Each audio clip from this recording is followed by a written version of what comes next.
இந்த அம்மா ஒரு கேள்வி கேட்டாங்க. அந்த கேள்விக்கு நான் ரிப்ளை பண்ணுறேன். ஏன்னா பொம்பளைங்களை வந்து நம்ம தப்பாக பேசக்கூடாது.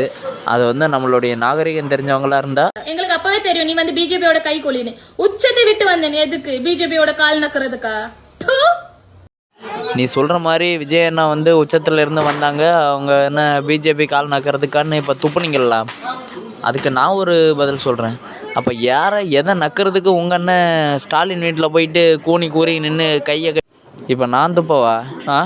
அதுவும் காரி மூஞ்சில் துப்பணும். உன் மூஞ்சிலேயே துப்பணும். எனக்கு பேரன் உண்டு. உனக்கு தெரியும். ஆமா, பழனி மணிக்கு மேல இல்ல. அது ஏன் கட்சி அது ஏன் கட்சி, என் சொந்தக்காரன் கட்சி.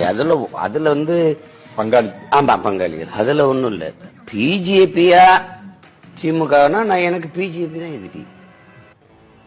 இது எனக்கும் முதல்வருக்கும் சண்டை நடக்குதுன்னா இது அண்ணன் தம்பி சண்டை, இது பங்காளி சண்டை. அப்படித்தான்